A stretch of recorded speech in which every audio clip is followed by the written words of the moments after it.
Okay, so Mary Anning, famous Victorian fossilist and the first woman of paleontology.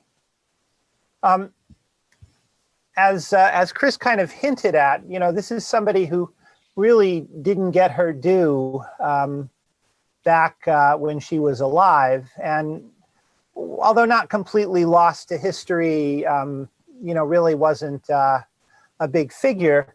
But recently, she seems to be getting her moment in the limelight. So back in 2009, a novel came out, a piece of historical fiction by Tracy Chevalier, who was famous for having written *The Girl with the Pearl Earring*, another historical novel about a artist, Vermeer, and she wrote *Remarkable Creatures*, which is a very historically accurate but a highly imaginative account of Mary's part of Mary Anning's life. More recently, just this year or last year, I guess, a movie came out called *Ammonite*, which depicts a fictional romance between Mary Anning and the wife of Roderick Impey Murchison. And Murchison, if you know your geology history, is the geologist who named the Permian the Silurian and was part of the group that came up with the Devonian. So fairly famous geologist. And his wife was a geologist in her own right. And they did know each, the Murchisons and Mary Anning were actually very close friends. Of all of the people that Mary Anning knew, of all of the famous geologists that she knew, the Murchisons probably treated her, better than, more as an equal than anybody did. And then a couple of biographies have come out in the last 10 or 20 years or so. Jurassic Mary, and then The Fossil Hunter in 2009. If you want to read a biography of Mary Anning, they're both good. The Jurassic Mary is a little bit more information rich, but it kind of jumps around.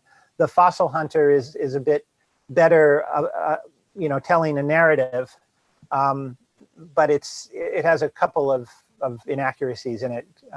But so either one, they're both good.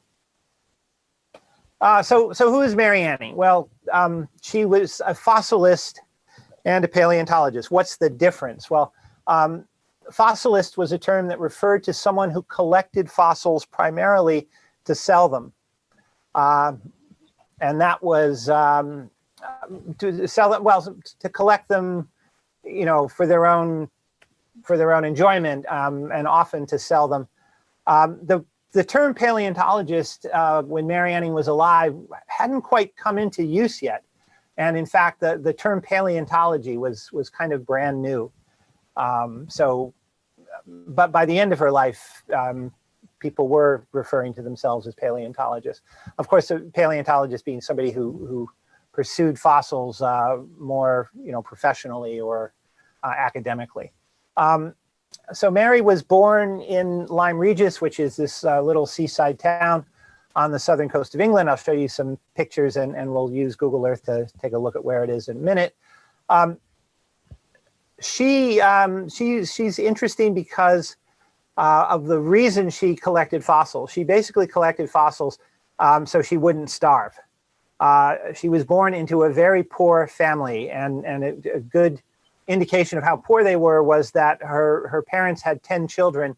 Only 2 of them survived to adulthood, and most of her brothers and sisters passed away before the age of 2. So disease and malnutrition and sort of all of the problems of being in the lowest stratum of society in the early 1800s.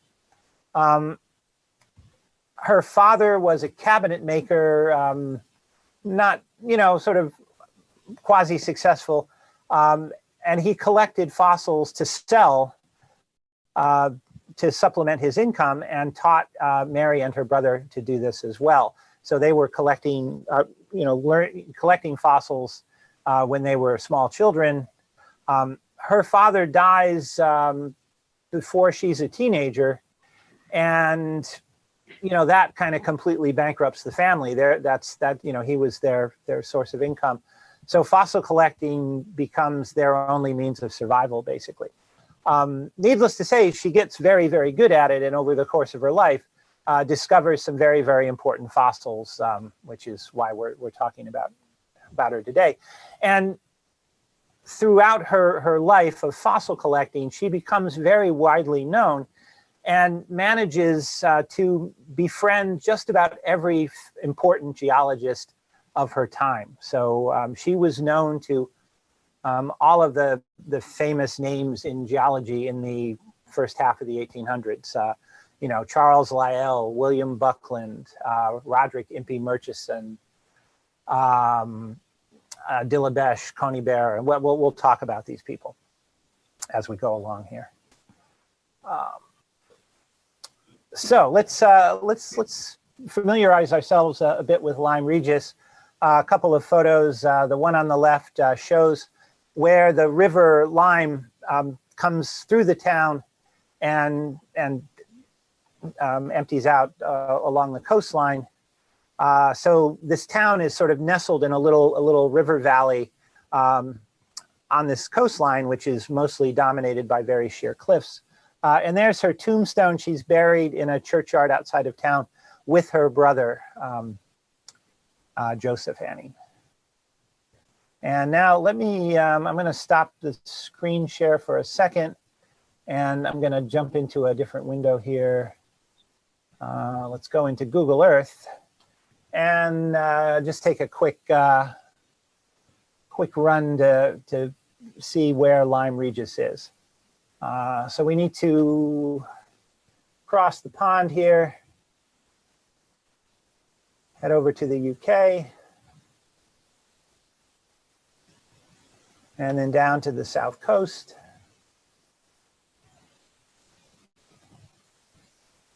So the south coast of England is famous for these cliff exposures of Mesozoic strata, and over to the east, in the vicinity of Dover, mostly what you see are Cretaceous layers, the famous chalk, and then as you head west along the coast, you kind of work your way down the sequence, and there's an extensive exposure of Jurassic age strata as well as you make your way towards Plymouth there. The English refer to the southern coast as the Jurassic coast because besides the Cretaceous chalk, most of the exposure is Jurassic. Yes.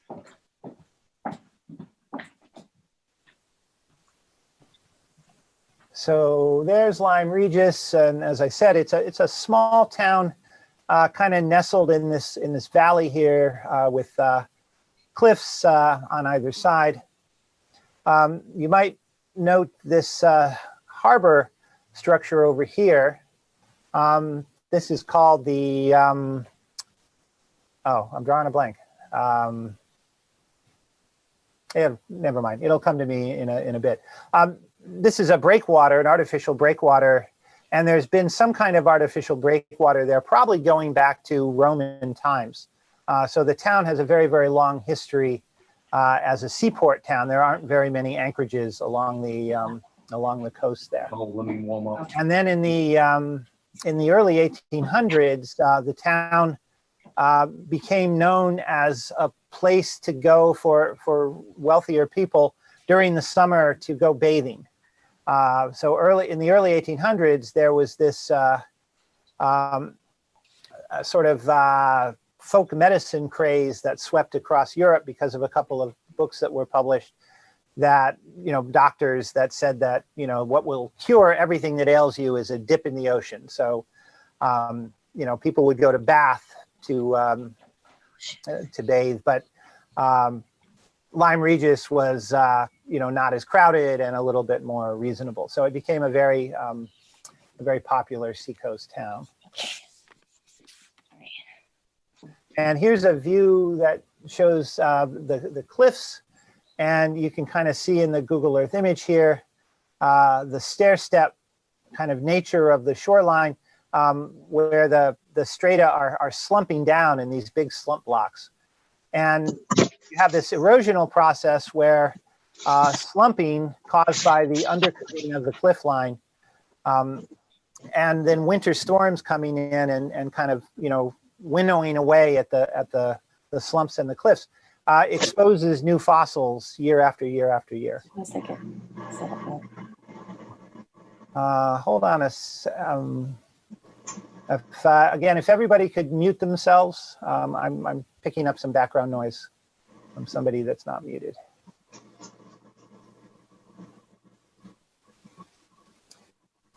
And these cliffs extend for quite some distance on either side of the town. And so there's just a tremendous exposure along the coastline.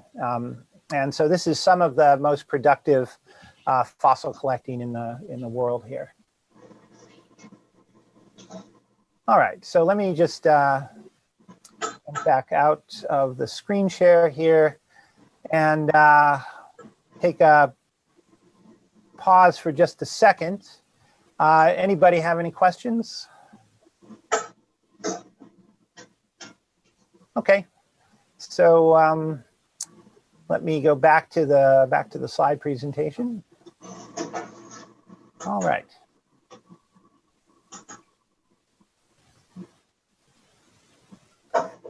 There are just some views. So this is a view toward, it's called the Cobb. That was the word I couldn't think of. This artificial breakwater, the Cobb, and you can see the beaches, which of course are still very popular. It's a beautiful little town, lots of cute little cottages and B&Bs and lots of places to stay, nice little pubs and things. There's a view from the Cobb back towards the town, and then you can see the cliffs off to the east in the background there.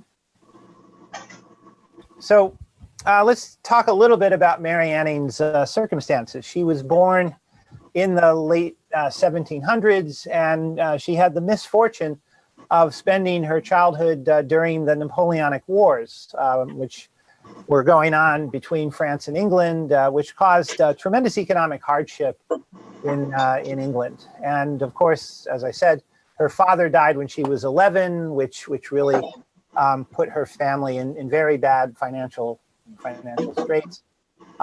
So they were already poor. They became even poorer, and even more difficult was the fact that her family were not members of the Church of England.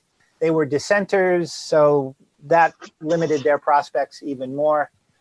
And of course, Mary Anning was female, and at this point in history, women were complete second-class citizens in Europe and England.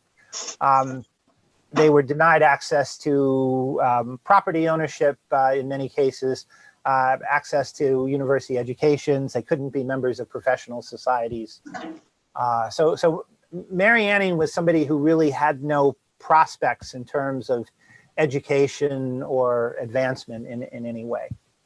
And because of her class and her sex, even though she made some really tremendous discoveries, she really got almost no recognition for her work, public recognition, and very little public recognition for her expertise, even though the geologists who were buying her fossils and making their careers on her discoveries certainly recognized how valuable she was and worked with her, kept coming back to work with her. But she just wasn't somebody that anybody would have felt that it was necessary to mention her.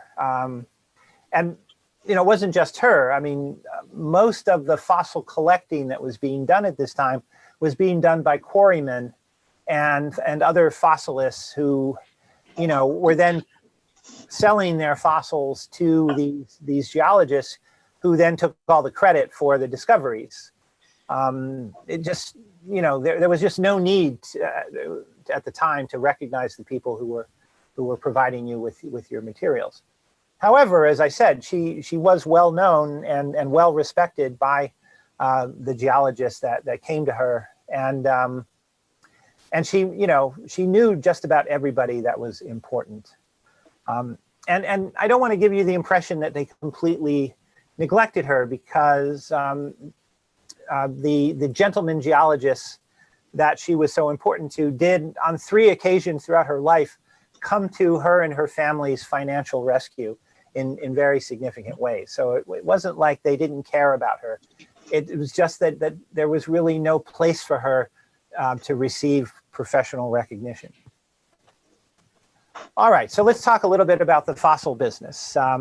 What the Annings collected mostly were small fossils, which were called curiosities, that they could sell to tourists and then amateur fossil collectors that came to the town. The more important things that they found, the large vertebrate fossils that Mary Anning found, which we'll talk about, ichthyosaurs and plesiosaurs, those were very rare finds and significant in that, you know, they would bring the family a lot of money.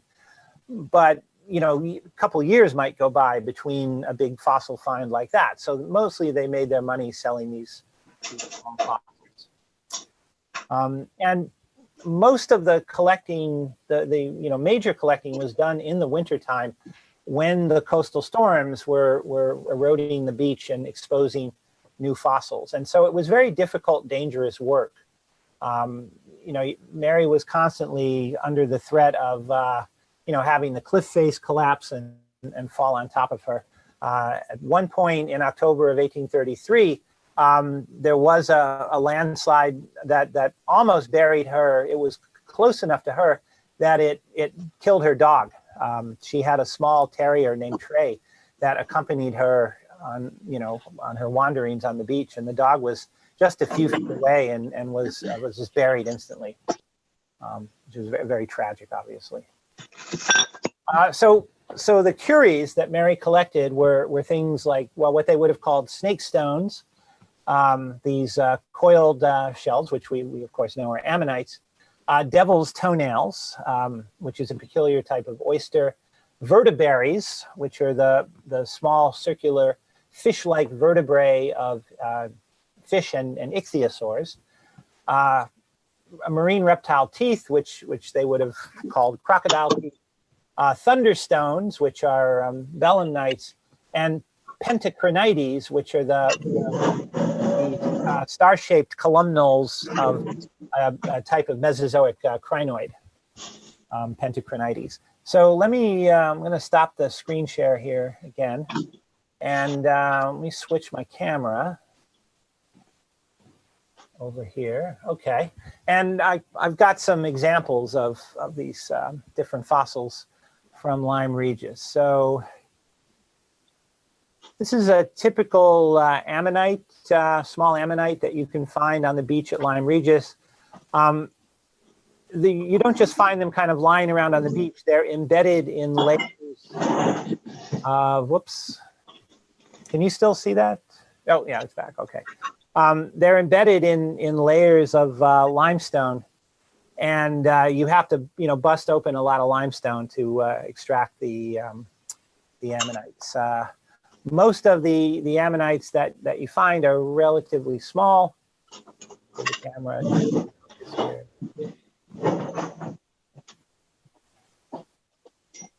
Hold on one second. Let's see. All right, good.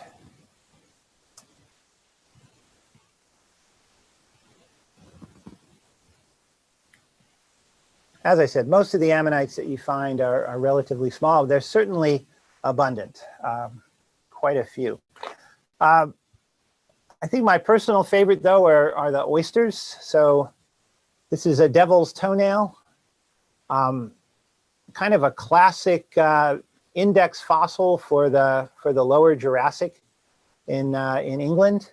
This is Gryphea incurva, and the Mesozoic is kind of famous for these coiled oysters, which are really pretty different from any kind of oyster that's still around today. This is an oyster that, instead of gluing itself down to a rocky substrate, was adapted to kind of just sort of sit in the mud kind of float, in the sediment on the seafloor. And then the one half of the shell would form kind of a lid that could then be opened so the oyster could filter feed. It's a shame these are extinct because I'm sure they were delicious and would have made really, really wonderful oysters on the half shell. Here's an example of a vertebrate. This is a fairly large one. So this is an ichthyosaur vertebra. We'll talk more about ichthyosaurs in a couple minutes. The word ichthyosaur means fish lizard, and you can kind of see where the name comes from this vertebra. This doesn't look much like a reptile vertebra. It looks like a fish vertebra. And the reason for this, of course, is that ichthyosaurs were very much adapted to an aquatic existence and swam, with a sinuous motion to their whole body, very much like a fish does. And so their skeleton is modified to allow that.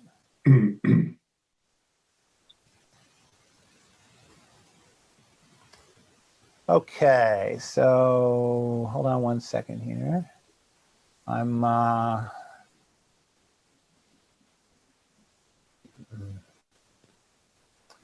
trying to mute people wherever possible. Okay, so, and then finally the thunderstones. Here's a collection of thunderstones. So these are belemnites. This is a shell that was inside the front end of a squid, a peculiar type of extinct squid, pretty closely related to modern squid. And these are very common fossils in the Jurassic and the Cretaceous. This tray of belemnites here is not from Lyme Regis. These are from Big Brook in New Jersey, so some local Cretaceous belemnites, but there's not much difference between the Cretaceous ones and the Jurassic ones. And then let me just, one more camera switch here. And what you're looking at now is a small pentacrinite. So this is a small five-sided crinoid columnal.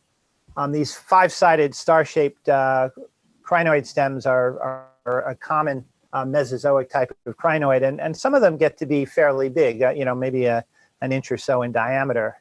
And so these would, weather out of the limestone and sometimes the shale in between the limestone, and you could pick them up and sell them as, little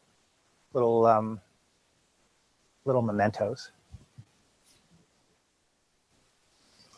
All right, so let me go back to my FaceTime camera here, and I'm going to jump back into the screen share so I can show you some more fossil pictures here.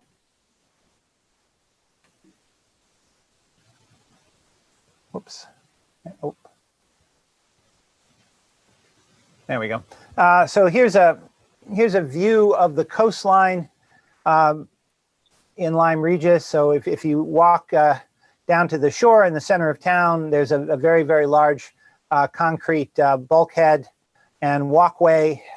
When you get to the end of that, there's a stairway that takes you down onto the beach, and you can see the exposures of what's called the blue lias. And lias is a kind of an old term that refers to these alternating bands of limestone and shale.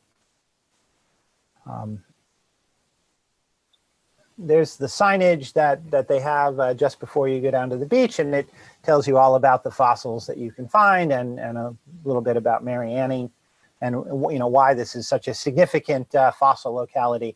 It's a World Heritage Site. There's the blue lias. You are so this is Lower Jurassic. You are allowed to collect fossils, and the Lyme Regis Museum runs a couple of daily fossil collecting tours where their paleontologists take you out on the beach and spend 3 hours or so and explain all you could possibly want to know about the geology and the paleontology. And they break open rocks and they make sure everybody goes home with an ammonite. It was a really delightful experience. If you ever get to Lyme Regis, be sure and reserve your tour online. Lots of fossils. So, you know, if you just kind of walk up and down the shore and look at the blocks that have weathered out of the cliffs, you see things like burrows. So these are a type of burrow that's called Thalionassa, which was probably made by small shrimp, burrowing shrimp, crustaceans. Here's you know, typical ammonite that you see weathering out of the limestone, and the closer you look, the more you realize that this block is just full of ammonites. Some of them are very large. Here's an ammonite that's completely encrusted with oysters. So this shell was, you know, sitting on the seafloor for some time, was colonized by oysters before it was buried.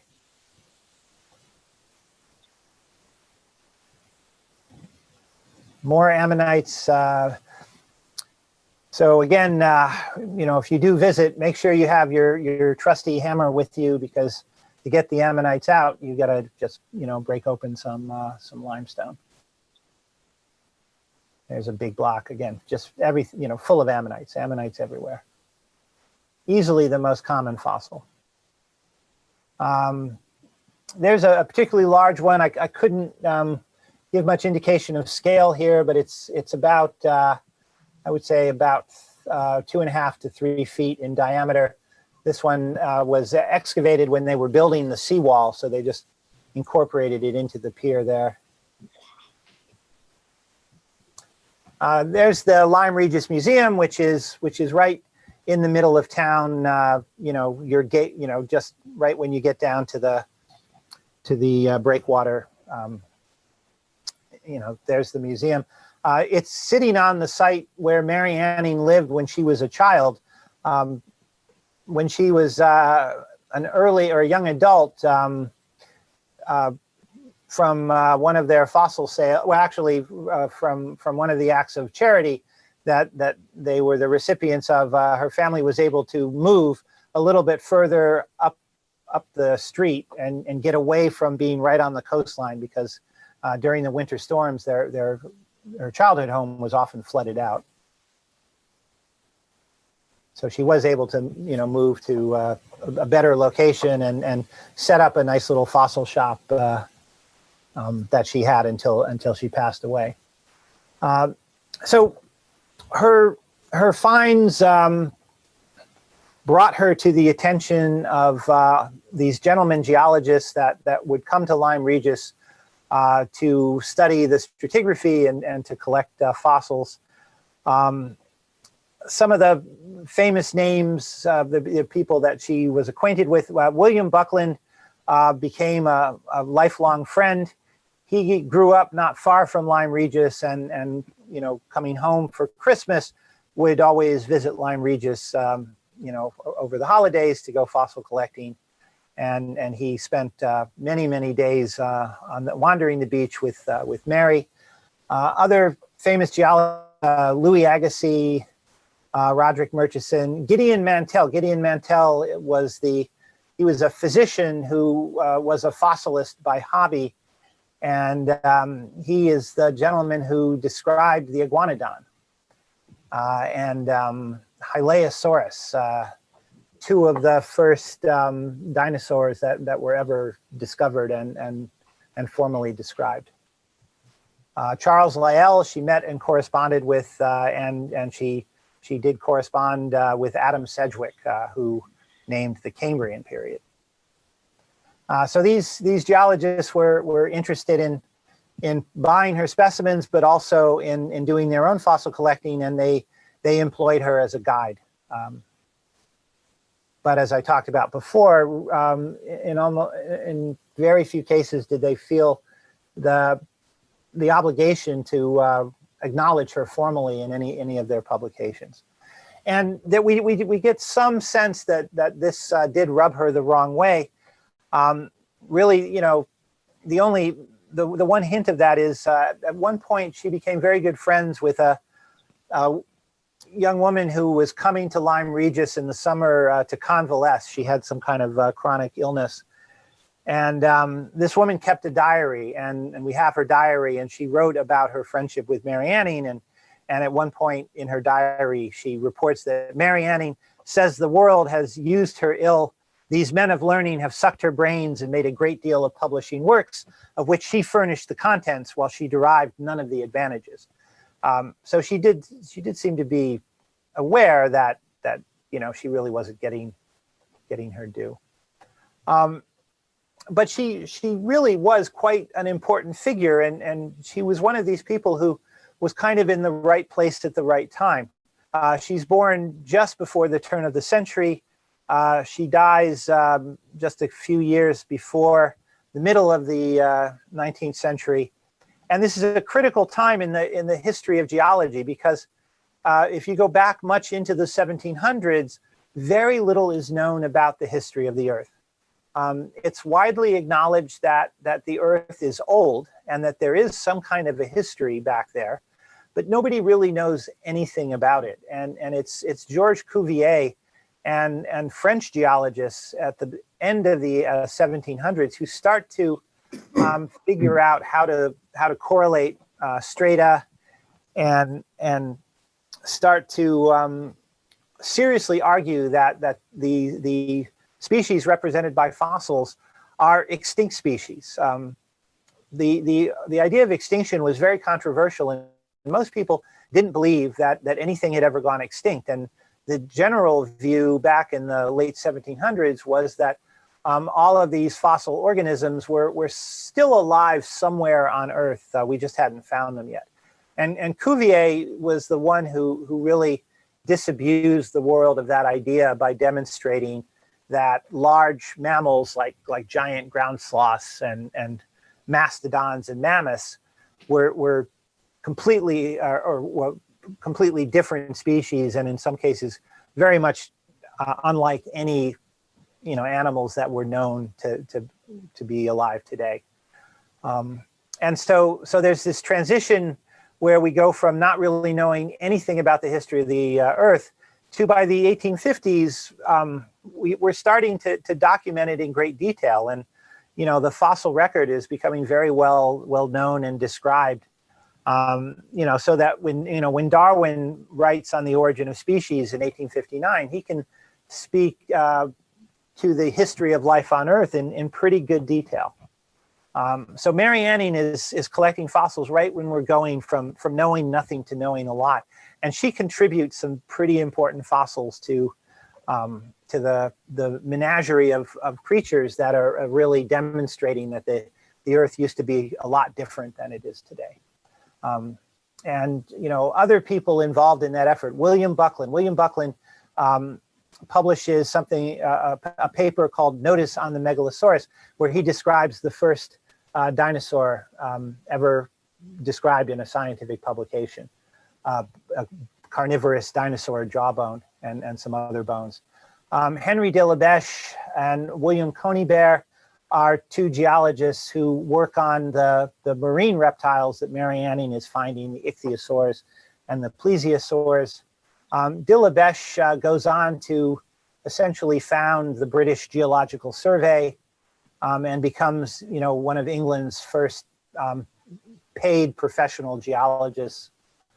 William Conybeare is a very important geologist in terms of working out the stratigraphic sequence and the geologic timescale.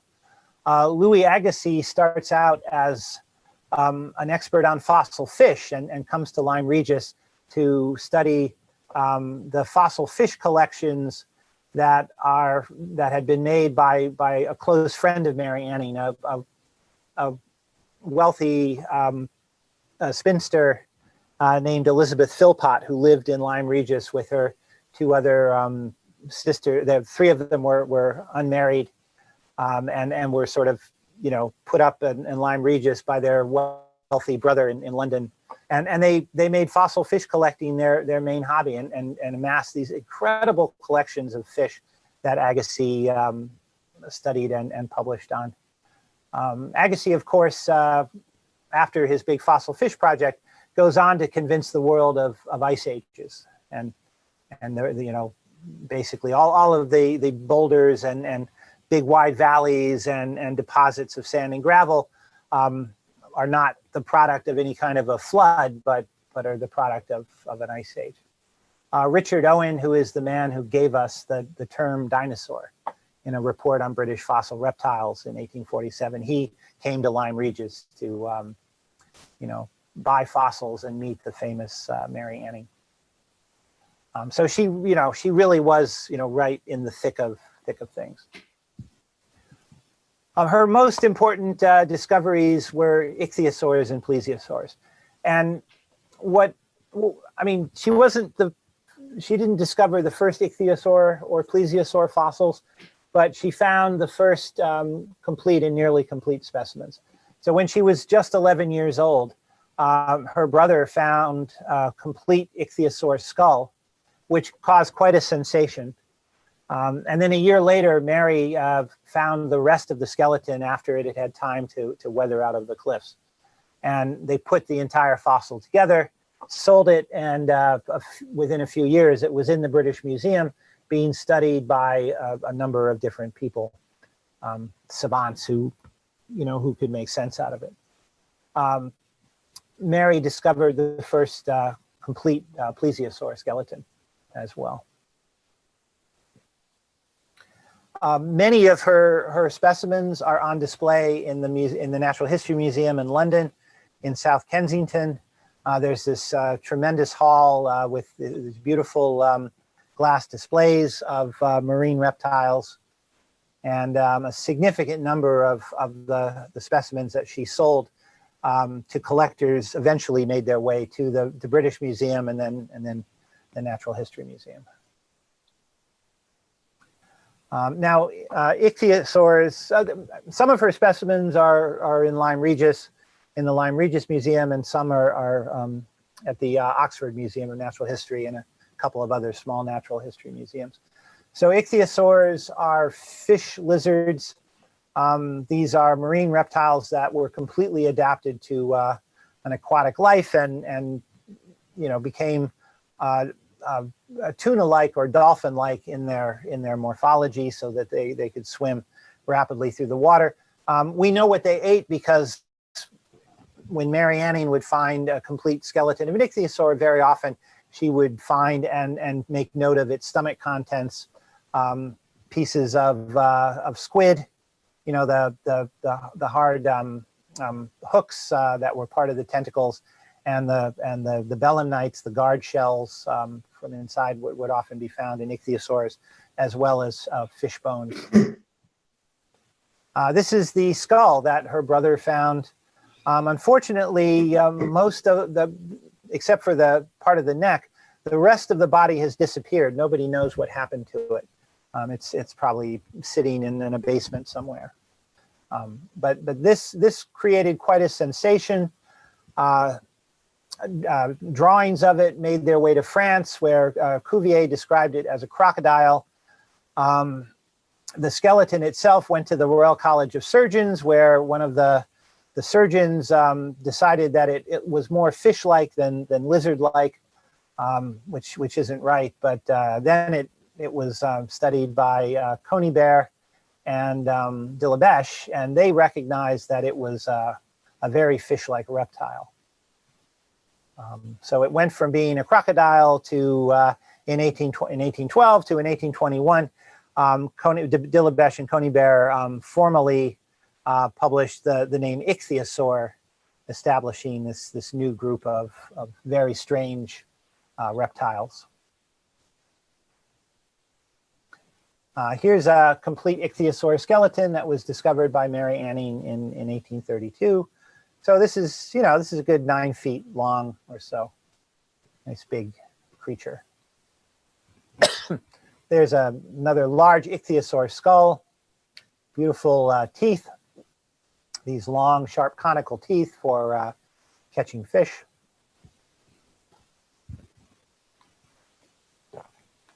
And then plesiosaurs. Plesiosaurs were very strange. And, you know, when people started finding disarticulated bones of plesiosaurs, they knew that they were looking at some other kind of large reptile, but large marine reptile. But and they could tell from the bones that it was more reptile-like than fish-like, and that's the term plesiosaur. Plesio means near, and saur means reptile. So these are near reptiles or near lizards to distinguish them from ichthyosaurs. And in the diagram here, below the line I've drawn at the bottom of the left side, you can see the ichthyosaur vertebrae, which again look like fish vertebrae, contrasted with the plesiosaur vertebrae, which are much more reptilian.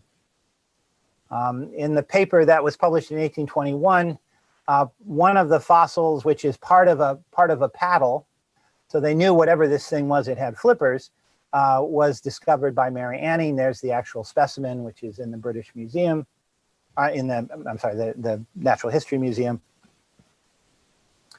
And then this is a drawing of the first complete plesiosaur that was ever found, and this was discovered by Mary Anning in, I think, in 1823, and she sold it. She got quite a bit of money for it, over £100, which was a small fortune back then, and it was purchased by, I think, the Duke of Edinburgh, and then presented to the Geological Society and the British Museum so that it could be studied, and described by Conybeare in 1824.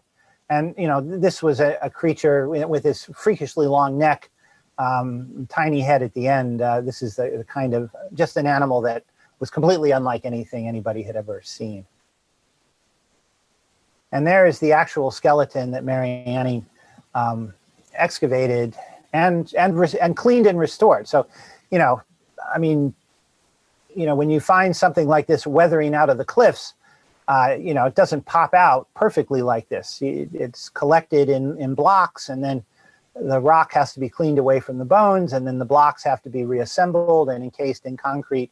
And Mary Anning was taught by her father, how to do this, and kind of perfected the techniques as she went along. She made very careful drawings and very careful observations of the skeletons that she collected, and so became probably more knowledgeable about these things than just about anybody.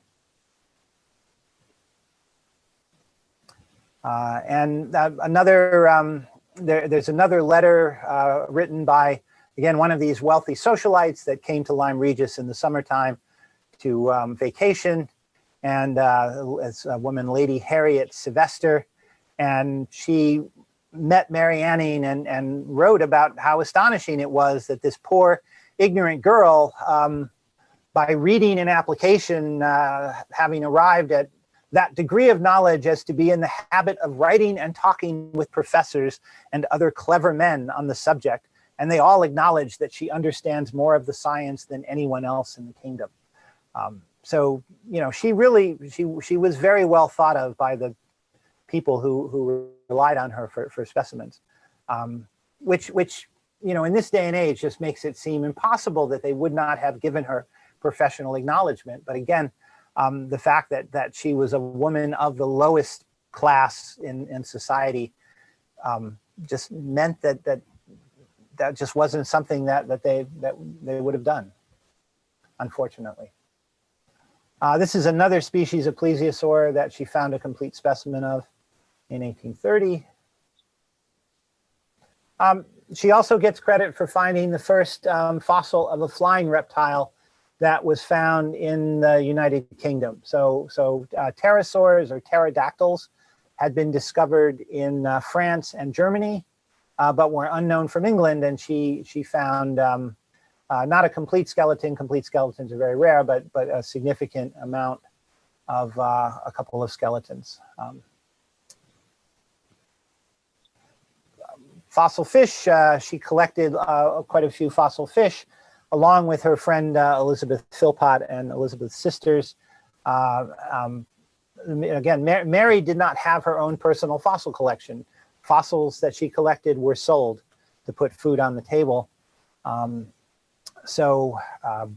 know, when Louis Agassiz came to Lyme Regis to look at fish fossils, he went through the collections that Elizabeth Philpott had. The Philpott fossil fish collections are now the property of Oxford University and are part of the Oxford Museum of Natural History. One thing you have to give Louis Agassiz credit for is that he is the only contemporary of Mary Anning that did give her some credit for her accomplishments. And he did this by naming 2 species of fish after her. Balenostomus anninae and Acrotis anninae. He also named a species of fish after Elizabeth Philpott. But those 2 species were that's the only credit she got in her lifetime, published credit for her expertise. Another really interesting, I mean, again, she was more than a fossilist. She really was a paleontologist. She made very careful study of the fossils she found. One of the common sort of curies that people would find on the beach were these sort of polished stones that had spiral kind of striations on them. And they were called bezoar stones, named after because they resembled some breed of goat or something. Mary noted in some of her complete ichthyosaur skeletons that she found bezoar stones in the abdominal cavity, and she deduced that these were fossilized feces. Brought this to the attention of William Buckland, the geologist.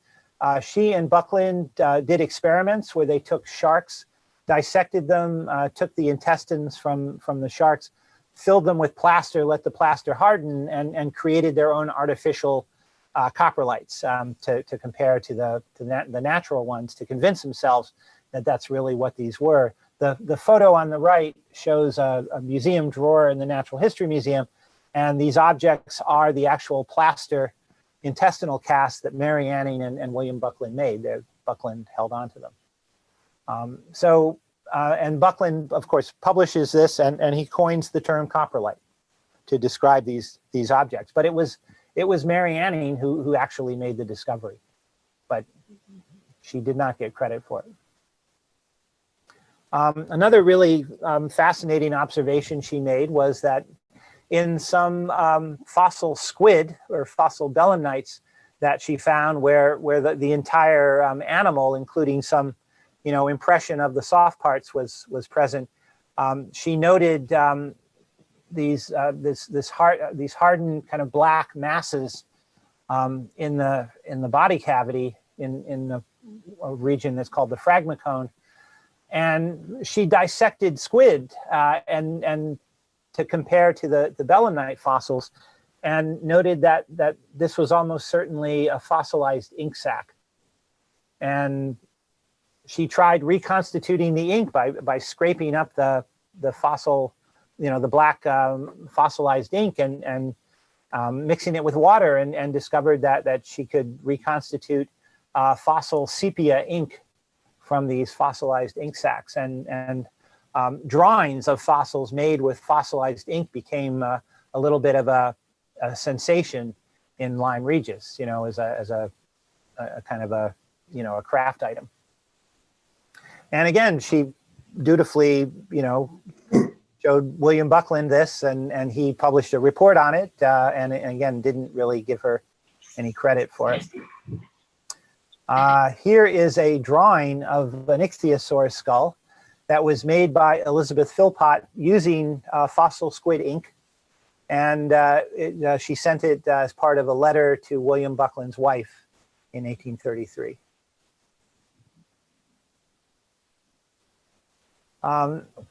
Another important geologist in Mary Anning's life was Henry de Labèche. De Labèche actually grew up in Lyme Regis and was a childhood friend of Mary Anning. And he ended up inheriting a plantation in Jamaica, and so came into quite a bit of money when he was a young man, and ended up, becoming one of these gentleman geologists and a leading stratigrapher and paleontologist in England. But he was a lifelong friend of Mary Anning, and he did something very nice for her a little bit later in her life, when she lost a lot of money in a bad investment. Most of her life savings, unfortunately, it's not exactly clear what happened, but she was kind of wiped out. So he had painted this or made this drawing recreating what the Jurassic might have looked like in Lyme Regis, showing all of the reconstructed fossil animals, which is a reconstruction like that was a kind of a new thing at this time, and it became quite a sensation. So he turned it into a colored lithograph and sold copies of it, and used the money from the sales to give to Mary Anning to kind of bail her out. And in a similar vein, William Buckland, around this time, lobbied the government to give her a pension, and then took up a collection among the geologists of the Geological Society to create a little bit of of a nest egg for her. So she was able to to live a reasonably comfortable life until she died. This is Dillabesh's reconstruction.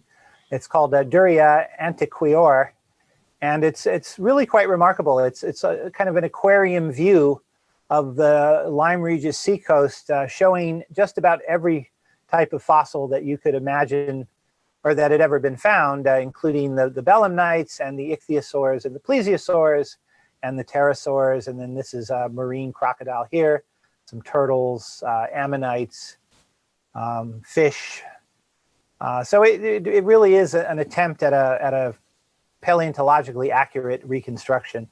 And it became a very popular, sort of a decorative item and teaching tool, teaching illustration. So unfortunately, story comes to an end because Mary Anning dies at a fairly young age, at the age of 47. In 1847, she passes away from breast cancer after suffering for about a year or so. And at the next meeting of the Geological Society of London in 1848, Henry Dillabesh reads into the official minutes of the meeting a eulogy of her, which, a bit late, but finally some formal recognition for her work and her expertise. And this really was, this is probably the first time in the history of any scientific society that a woman was formally acknowledged in the minutes of the meeting. So that's the story of Mary Anning and Lyme Regis. And again, I highly recommend it as a place to put on your bucket list to go and explore the amazing geology along the coastline, the fossils. They brew some pretty good beer too. Got some Jurassic Pale Ale and Lime Gold, and of course the bitters, which I particularly like. Okay, so that brings us back, and happy to answer any questions anybody might have.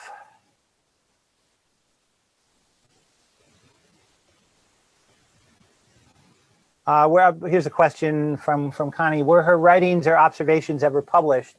So, lots of publications came out of her work, but they were Conybeare's and Dillabesh's publications and Buckland's publications, and she did not get any formal recognition in any scientific publications. Agassiz's naming of 2 species of fish, that was the only recognition, formal recognition she received when she was alive.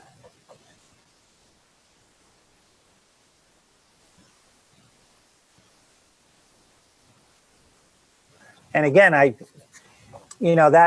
had partly that was because she was a woman, but also because of her class, her place in society. There were women who were accomplished geologists in the early 1800s. They tended to marry men who were accomplished geologists, and their work, was sort of funneled through their husbands. So William Buckland's wife was a geologist. Murchison's wife was a geologist. Lyell's wife was a geologist. But you don't hear about them because their work and their contributions, and in I think almost all cases the spouses were very talented artists, because learning to draw was something that women of the upper class learned to do when they were children and young women. And so Buckland's wife was a talented artist. Lyell's wife was a talented artist. So they would accompany their husbands into the field and do all of the sketching and illustrating and note taking. And I know Lyell was completely dependent on his wife for logistics. I mean, she was the one who would make all the arrangements, whenever he went into the field, and then accompany him.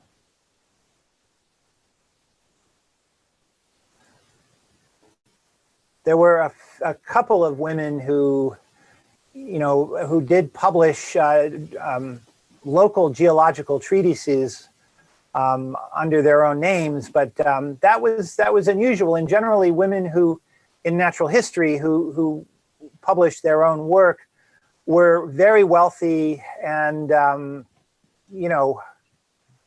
if you're wealthy, people will pay attention to you. So, in some cases, they were unmarried, and in other cases, they were married, but their husbands weren't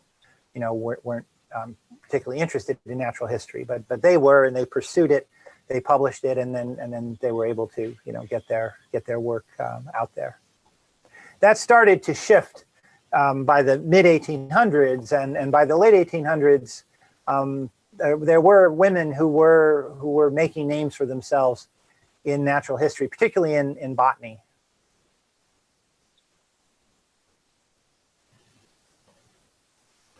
To your knowledge, did she interact with William Smith?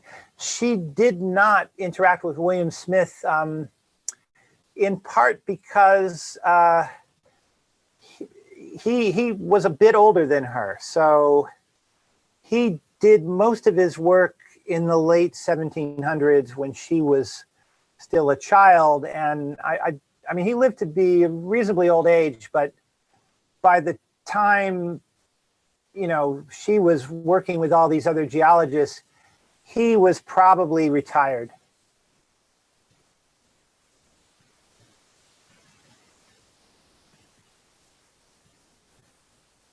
And Smith is an interesting fellow. He really wasn't. He wasn't a savant. He wasn't a gentleman geologist, as you probably know. He was a surveyor and basically a geotechnical engineer.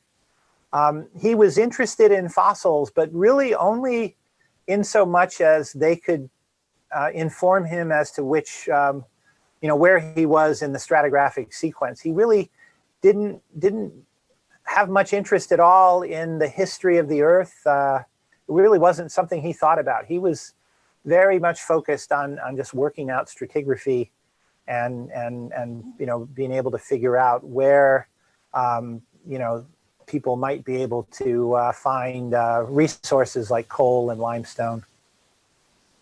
So he wasn't worried about the same kinds of questions that people like Buckland and Conybeare and Dillabèche were worried about.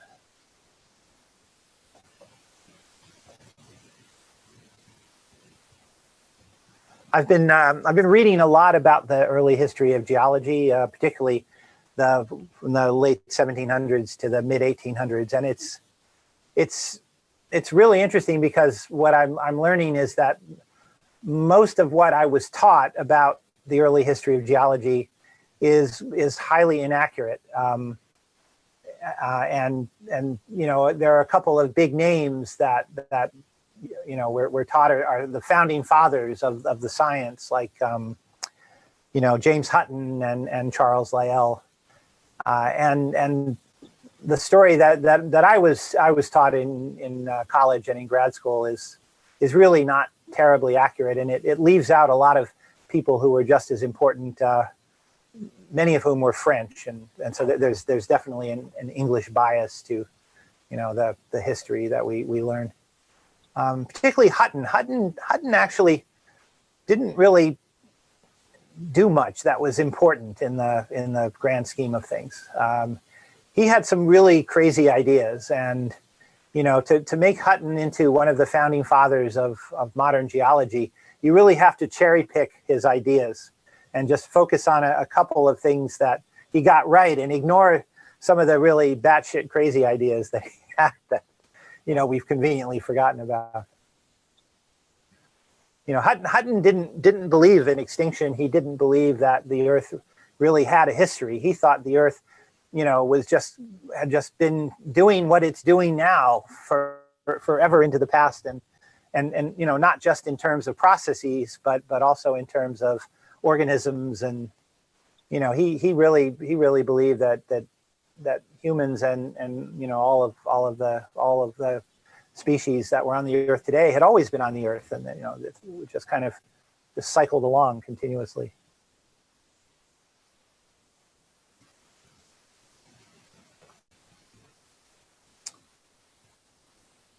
Any other questions? All right. Well, then I will turn this over to back to Chris, I guess. Brett, thank you so much. That was an outstanding presentation.